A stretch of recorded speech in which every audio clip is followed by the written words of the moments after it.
It was a bright afternoon in the quiet neighborhood. An elderly black man in a brown tweed blazer and a crisp white shirt walked slowly down the sidewalk. His white short hair glinted under the sun as he took his usual stroll, enjoying the fresh air. He wasn't in a hurry, just a retired man with nowhere in particular to be. Then a police cruiser rolled up beside him. Two officers in navy uniforms stepped out, their expressions serious. The older man paused, watching as they approached him. "Sir, can we see some identification?" the first officer asked, his tone firm but not unfriendly. The man nodded and reached into his pocket, pulling out a worn leather wallet. The second officer took a step closer, his eyes scanning the man up and down as if looking for something out of place. The first officer reached for the wallet, flipping it open. Both cops leaned in, studying the contents like they were searching for clues. Parked cars lined the street behind them, their windows reflecting the sunlight. The elderly man stayed still, his face calm, but his mind working. He'd been in this situation before, not as the one being questioned, but as the one who used to sit behind the bench, listening to cases just like this. He watched as the officers squinted at his id, their brows furrowing. Then, something shifted. The first officer's eyes flicked up, meeting the old man's gaze. "Wait a minute," he muttered, turning the wallet slightly so his partner could see better. The second officer's posture stiffened. "Is this?" He trailed off, his voice dropping. The elderly man let out a small sigh. He knew what was coming. The officers exchanged a glance, their earlier confidence fading. The first one cleared his throat. "Sir, are you Judge Williams?" The old man gave a slow nod. Retired, but yes. His voice was steady, carrying the quiet authority of someone who had spent decades in a courtroom. The officers straightened up instantly, their demeanor shifting from suspicion to something closer to respect, or maybe just embarrassment. We didn't realize," the second officer stammered. The first one quickly handed back the wallet, his movements suddenly careful, like he was handling something important. The retired judge took his wallet and slipped it back into his pocket. He didn't say anything right away, letting the silence hang between them. The officers shuffled awkwardly, waiting for his response. Finally, he spoke. "You boys just doing your job?" It wasn't a question, really, more like a reminder, to them and to himself. The officers nodded, but the weight of the moment wasn't lost on any of them. The judge adjusted his blazer and gave them a small, knowing smile before continuing his walk down the street. Behind him, the two cops stood in silence, watching him go. The two officers stood frozen for a moment as the retired judge walked away. The first officer rubbed the back of his neck, feeling the weight of what just happened. "That was Judge Williams," he muttered, more to himself than his partner. "The same judge who sentenced half the guys we bring in." The second officer let out a slow breath, watching the elderly man's figure grow smaller down the sidewalk. "You think he's going to report this?" he asked, shifting his weight from one foot to the other. Inside his pocket, the first officer's fingers tapped nervously against his thigh. "I don't know, but we just stopped one of the most respected judges in the city for walking while black." The words tasted bitter in his mouth. He'd always considered himself one of the good cops, fair and unbiased, but this moment made him question that. Meanwhile, Judge Williams kept walking, his hands tucked into the pockets of his tweed blazer. The sun was warm on his face, but the encounter had left a chill in his chest. He'd spent 30 years upholding the law, believing in justice. Yet here he was, still being seen as suspicious just because of the color of his skin. He passed a small park where kids were playing, their laughter floating through the air. It was a sharp contrast to the tension he'd just left behind. Shaking his head, he muttered to himself, "Some things never change." But then he paused. Maybe that wasn't entirely true. The officers had recognized their mistake. That was something. Back at the patrol car, the two cops were still talking in low voices. "We should have just let him be," the second officer said, leaning against the hood. He was just an old man taking a walk. The first officer nodded, staring at the ground. Yeah, but we didn't. And now we gotta decide what to do next. He looked up at his partner. We could pretend this never happened, or we could make sure it doesn't happen again. The second officer finished. He pushed off the car and opened the door. Let's get back to the station. I think we need to have a talk with the sergeant. As the cruiser pulled away, Judge Williams turned a corner and disappeared from view. The sun dipped lower in the sky, casting long shadows across the street. The day was ending, but the lesson from this afternoon would stick with all three men for a long time to come. The station house buzzed with its usual afternoon activity when the two officers walked in. Their boots echoed on the worn tile floor as they made their way to Sergeant Wilson's office. Other cops glanced up from paperwork or coffee breaks, sensing the unusual tension in their posture. Sergeant Wilson looked up from his computer as they knocked. "What's got you two looking like you lost a fight?" he asked, leaning back in his creaky chair. The older of the two officers swallowed hard before speaking. "Sarge, we need to talk about something that just happened on patrol." Meanwhile, Judge Williams reached his modest brick home. He fumbled with his keys for a moment before the lock clicked open. The familiar smell of old books and lemon polish greeted him as he stepped inside. He hung his blazer on the coat rack, then sank into his favorite armchair with a sigh that seemed to come from deep in his bones. Back at the station, the sergeant's expression grew serious as the officers recounted their encounter.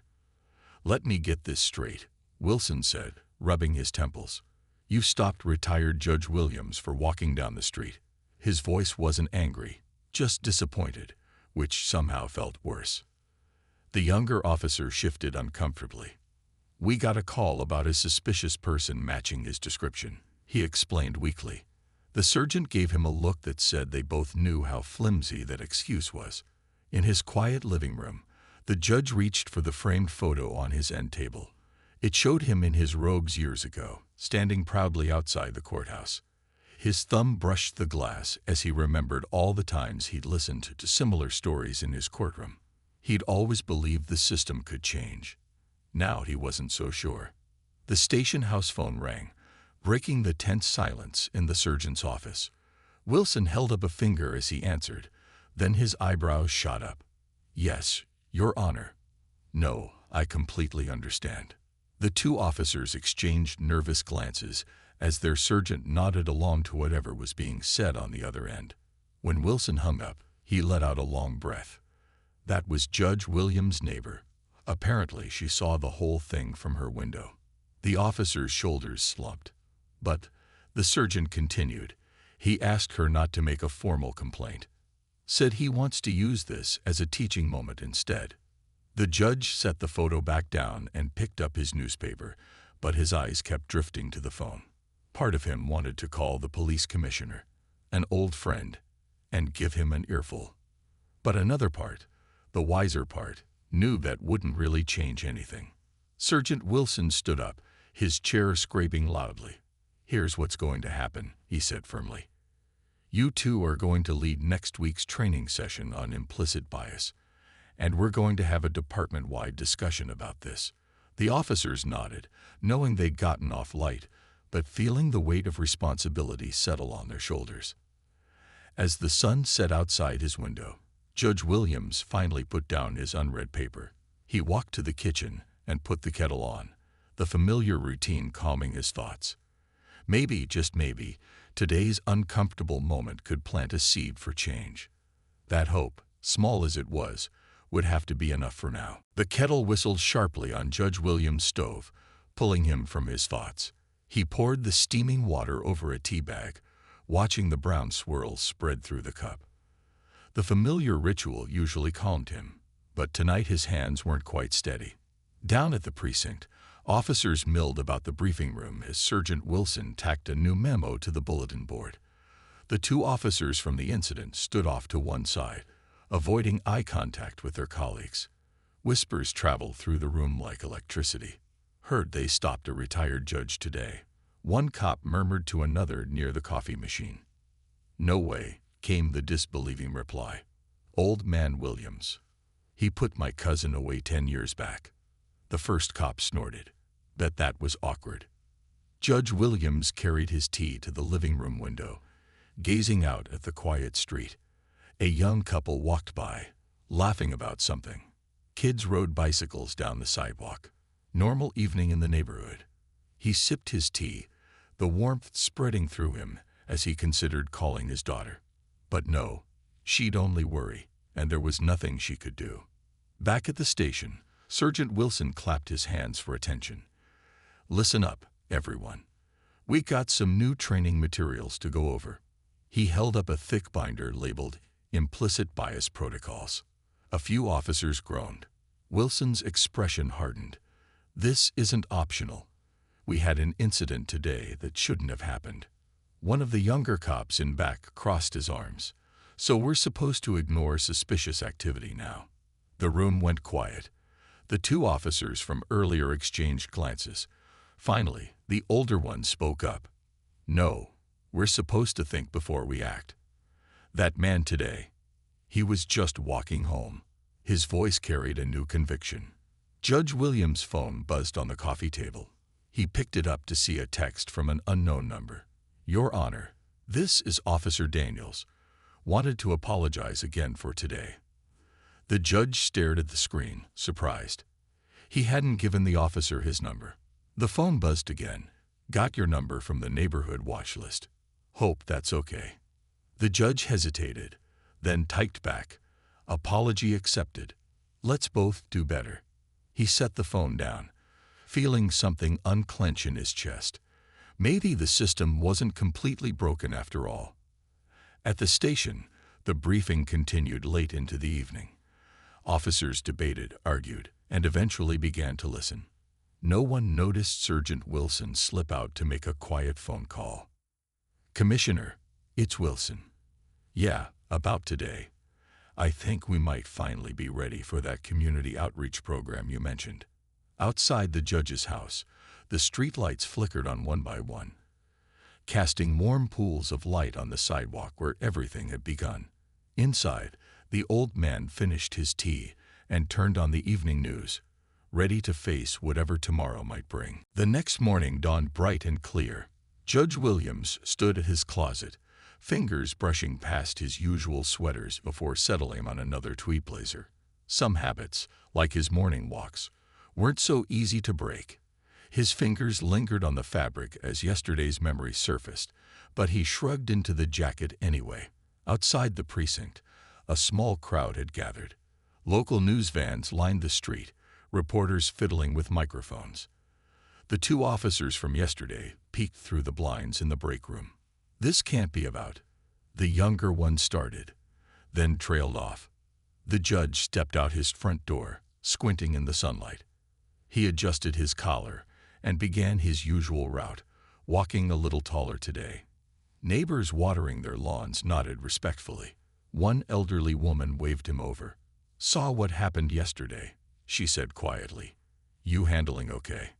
Inside the station, Commissioner Harris strode through the buzzing crowd of officers. "All right, listen up." His voice cut through the chatter. "We've got an opportunity here." He held up that morning's newspaper with the headline, "Retired Judges Stop Sparks Police Reform Talks." Judge Williams accepted a cup of coffee from Mrs. Peterson next door. "They're saying on the news the police want to meet with community leaders," she said, stirring sugar into her own cup. "Think you'll go?" The judge sipped his coffee, considering. The steam curled around his face as he watched a police cruiser roll slowly down the street. At City Hall, phones rang nonstop. The mayor's assistant scrambled to reschedule meetings as more community organizations demanded a seat at the table. "Get me Judge Williams' number." The mayor sighed, rubbing his temples. "If anyone can help mediate this, it's him." The judge's phone buzzed in his pocket. He pulled it out to see another text from Officer Daniels. "Meeting set for tonight at Community Center. Would mean a lot if you came." The old man stared at the message, thumb hovering over the screen. His other hand tightened around the coffee cup, warmth seeping into his fingers. Back at his house, Judge Williams stood before his bedroom mirror, adjusting his tie, the same one he used to wear to court. Outside his window, car doors slammed as neighbors gathered to walk to the meeting together. He took a deep breath, smoothing down his white hair. The community center parking lot overflowed with cars when they arrived. News cameras flashed as the small group approached. Officer Daniels stood at the doors, shoulders stiff in his uniform until he spotted the judge. His face broke into a relieved smile. "You came," he said, rushing forward. Judge Williams simply nodded, stepping inside where the hum of nervous conversation filled the room. All eyes turned toward him as he walked to the front. The mayor stood quickly, offering his chair. The judge waved him off, instead choosing to stand where everyone could see him. "Well," he said, voice carrying easily in the sudden quiet, "shall we begin?" The room exhaled as one, and for the first time in a long while, the old judge felt something like hope stirring in his chest. The community center fell silent as Judge Williams took his place at the front. Folding chairs creaked as people leaned forward. The fluorescent lights hummed overhead, casting sharp shadows on faces filled with expectation and skepticism. Officer Daniels stood off to one side, his fingers tapping nervously against his thigh. He kept glancing at the crowd, mothers with crossed arms, elderly men with frown lines, young people holding phones ready to record. This meeting could go very wrong, very fast. The judge cleared his throat. "I imagine most of you heard what happened yesterday," he began, his voice steady like it had been in his courtroom days. A murmur rippled through the room. "But what matters now is what we do next." In the back row, a teenager slumped in his seat, earbuds dangling around his neck. His eyes flickered with interest despite his bored expression. His mother elbowed him sharply when he started tapping his foot. The mayor stood up too quickly, knocking over a water bottle. "We're here to listen," he said, mopping up the spill with his sleeve. "The police department wants to rebuild trust with this community." A woman in the third row stood, her bright headscarf swaying as she shook her head. "We've heard this before," she said, voice tight. "Every time something happens, there's meetings and promises. Then nothing changes." Judge Williams nodded slowly. He'd presided over enough cases to know she was right. But then Officer Daniels stepped forward, his face pale under the harsh lights. "This time is different," he said, voice cracking slightly. He held up his hands when people started muttering. "I know how that sounds, but we're starting mandatory training next week." And he hesitated, then pulled something from his pocket. It was a small black notebook. "I've been writing down every idea people have shared with me today," he said, flipping through pages filled with messy handwriting.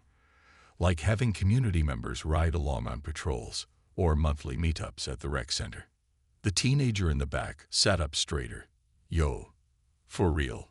He blurted out before his mother could shush him. The judge hid a smile behind his hand. He remembered being that age, all suspicion and sharp edges, but still hoping to be surprised. The room's energy shifted slightly, the tension easing just a fraction. An older man near the front, who hadn't said a word all night, suddenly spoke up. "My grandson wants to be a cop," he said quietly. "I told him don't do it. Maybe." He trailed off, looking at Officer Daniels. "Maybe now I'll tell them different." The judge felt something loosen in his chest. It wasn't a solution. Not yet. But it was a start.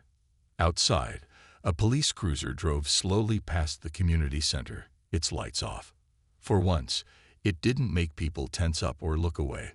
Small steps, the judge thought, but steps forward. The meeting stretched late into the night. Judge Williams watched as neighbors who'd never spoken before exchanged phone numbers. Officer Daniels' notebook filled with suggestions, the pages crammed with ideas in different colored inks. By the time the last person left, even the fluorescent lights seemed to glow warmer. 3 days later, the judge stood on his porch watching a police cruiser pull up. Not for an unwanted stop this time. Officer Daniels waved through the windshield, 2 coffee cups balanced precariously on the dashboard. "Thought you might want to see the changes," he said as the judge climbed in. The cruiser moved slowly through the neighborhood, different from the usual patrol. Today, they were handing out flyers about the new community liaison program. Kids on bikes recognized the judge and pedaled alongside, whooping when he tossed candy from the window like a parade float. At the precinct, the changes were already visible. New posters in multiple languages lined the walls. The break room bulletin board overflowed with photos from the meeting. Sergeant Wilson looked up from his desk, dark circles under his eyes, but a satisfied smile on his face. "Training starts tomorrow," he said, handing the judge a thick packet. "Wanna take a look?" The pages were still warm from the copier. Judge Williams flipped through carefully, noting the sections on de-escalation techniques and cultural awareness. His finger paused on a page titled "Know Your Community Leaders." His own photo stared back, along with other local figures. Back in the cruiser, Officer Daniels took a long detour past the middle school. "That's where we're setting up the youth outreach," he said, pointing to a boarded-up concession stand. "Figured we could rebuild it together, cops and kids." The judge nodded, remembering how his own grandson feared police. Maybe not for much longer. That evening, the judge sat at his kitchen table writing notes in the margins of the training packet. His phone buzzed constantly. Messages from neighbors, the mayor's office, even the police union rep. Outside his window, the streetlights flickered on one by one. Down at the precinct night shift, officers huddled around a laptop watching the training videos they usually skip. One cop paused the video, rewinding a section about unconscious bias. "That's what we did to the judge, isn't it?" he asked quietly. No one answered, but the room felt different when the video resumed. The judge finally turned off his kitchen light, the training materials left carefully on the table. As he climbed the stairs, his knees ached from the long day. But for the first time in years, the ache felt worthwhile. Through his bedroom window, he watched a single police cruiser roll slowly down his street. No sirens, no flashing lights, just keeping watch over the neighborhood. It almost felt like peace. 6 weeks later, the rebuilt concession stand gleamed under the afternoon sun. Judge Williams stood beside Officer Daniels, watching teenagers from the neighborhood sand down the final rough edges. Laughter and the smell of fresh paint filled the air as kids moved between cops like they'd known each other forever. The judge's granddaughter tugged at his sleeve, her braids bouncing. "Grandpa, can I get my face painted?" She pointed to where a young officer was carefully turning a boy's face into a tiger. The judge nodded, watching her run off without hesitation, something she wouldn't have done 2 months ago. Across the parking lot, the woman with the bright headscarf from the meeting was deep in conversation with Sergeant Wilson. They bent over blueprints spread across a picnic table, her finger tracing lines as he nodded enthusiastically. The community garden project was already sprouting seedlings in small pots nearby. Officer Daniels wiped sweat from his forehead, leaving a streak of white paint near his hairline. "Never thought I'd spend my Saturday doing this," he admitted, watching a group of teens teach a rookie cop some dance moves. "Better than writing tickets, though." The judge sipped lemonade from a paper cup, the ice long melted in the summer heat. He remembered the tense faces at that first meeting, the suspicion in every glance. Now the same people moved easily around each other, passing tools and sharing snacks like old friends. A basketball bounced across the pavement, chased by a laughing cop and 2 kids. It rolled to a stop at the judge's feet. He picked it up, feeling the familiar pebbled texture in his hands. Without thinking, he took a shot at the nearby hoop. The ball swished through the net perfectly. "Whoa, Judge got game," someone shouted. Cheers erupted as teenagers rushed to high-five him. His granddaughter stared with wide eyes, like she was seeing him for the first time. Officer Daniels just shook his head, grinning. As the sun began to dip lower, casting golden light across the fresh paint and smiling faces, the judge found a quiet bench to rest. His knees ached pleasantly from the day's activities. Nearby, 2 little girls played hopscotch on squares painted in police badge blue and community center yellow. Officer Daniels joined him, handing over another lemonade. "We're doing a neighborhood walk next week," he said. "Thought you might want to join us." The judge took a long drink, the tart sweetness lingering on his tongue. "Wouldn't miss it," he said simply. "Because this, the laughter, the teamwork, the slow breaking down of walls, this was how real change happened. Not in courtrooms or city hall meetings, but here in the sticky summered heat, with paint-stained hands and hopeful hearts." The judge leaned back on the bench, watching his neighborhood come together, and allowed himself to believe in better days ahead.